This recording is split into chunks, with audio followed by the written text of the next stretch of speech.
Well, Happy New Year, everyone.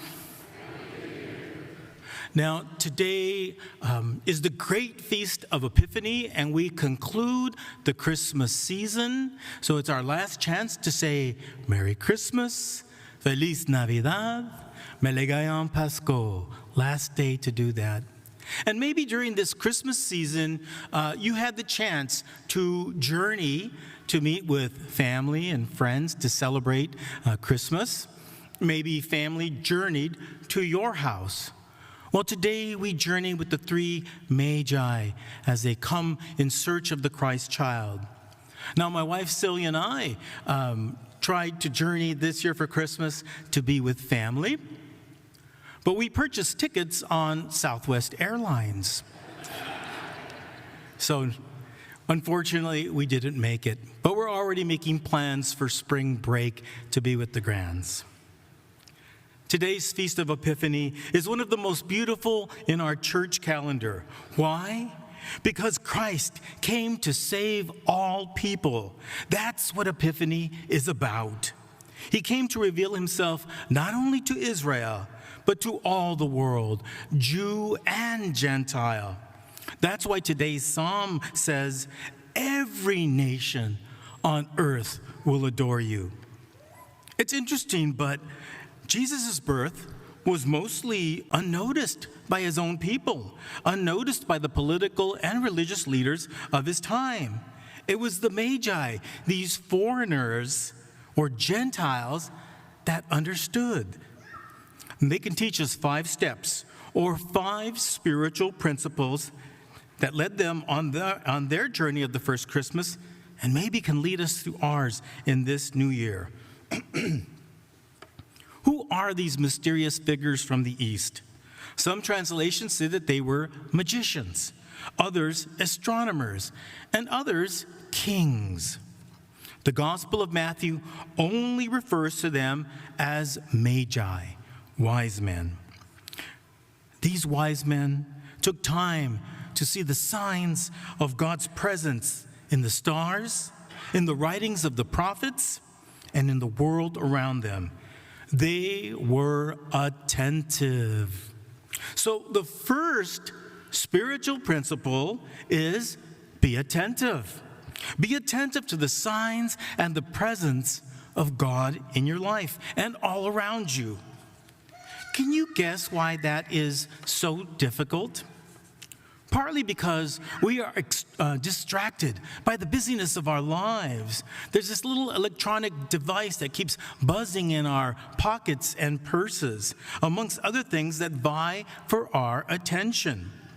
We don't take time to look, to listen, to study and ponder God's presence in our lives. It does require some structure, some discipline, but most of all, it needs to be a priority in our lives. What if we all said, I'm going to be more attentive to God this year? What a great New Year's resolution. This parish would change. Our lives and our families would change, huh? Now, in the ancient world, traveling conditions were harsh. A 100-mile trip was a major and dangerous undertaking.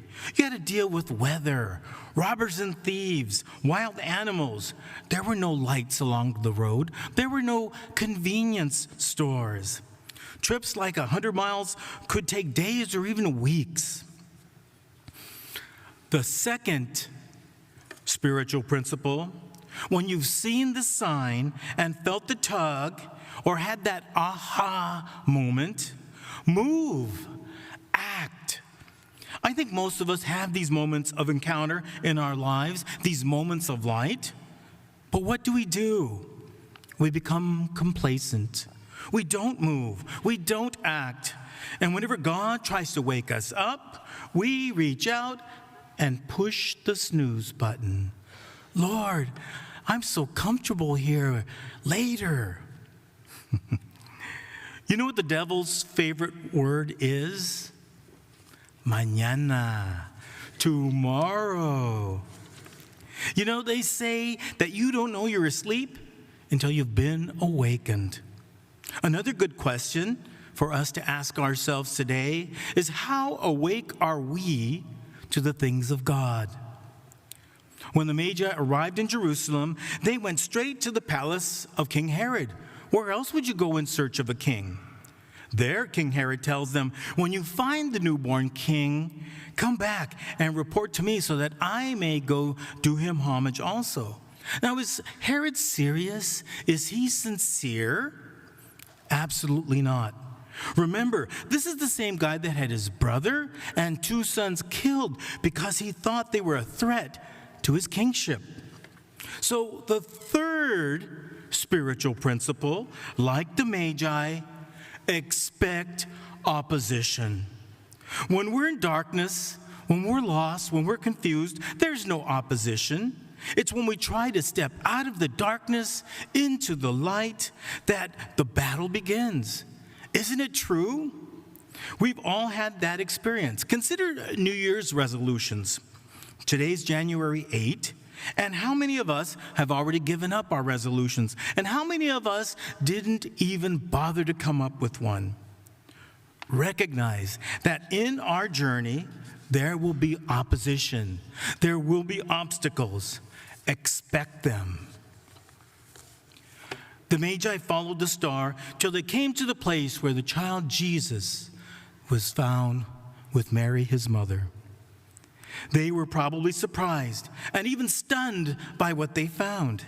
They found a newborn king in a dark, smelly stable, literally a barn where animals were kept. You know, they must have wondered, what kind of king is this?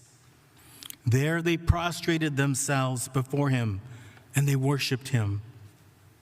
Then they presented their gifts: gold, a gift worthy of a king; frankincense, incense used in the worship of God; myrrh, a scented oil used for the anointing of the dead. These gifts tell us who the child is. He is a king. He is God, and he has come to give his life for us. The Magi bring gifts worthy of a king, but they tell us a little bit about themselves. They give their very best.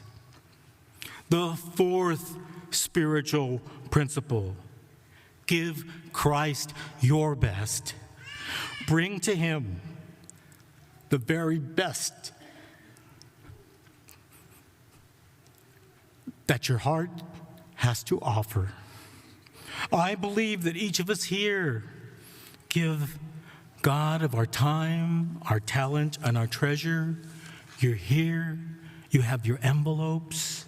But if we're honest with ourselves, we tend to keep the best for ourselves. And it's good to ask ourselves today, to whom do we give our best? The Magi were warned in a dream, do not return to Herod. So they went home by a different route. The fifth spiritual principle: expect that you will be different. Bishop Fulton Sheen once said, of course the Magi didn't go back the same way. You never come to Christ and go back the same way. You can't come to him and give him your heart and expect to be unchanged. Anyone who makes Christ the center of their life is never the same. He walks differently, thinks differently, chooses differently. When we start to give him our best, something happens to us. So I invite you to come visit the creche, our nativity scene after Mass, and ask yourself, how will I live 2023 differently? So remember the 5 spiritual principles. I will test you next week and see if you remember them.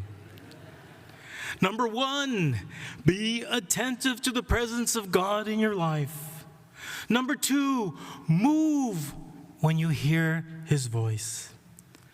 Number 3, expect opposition. If your journey of faith is coming against opposition, good. It means you're moving. 4, like the Magi, give him your best. And 5, do these things and expect that you will be different. So let's take a moment in the silence of our hearts and reflect on those 5 principles and ask the Lord for the grace to be able to live them out in this new year.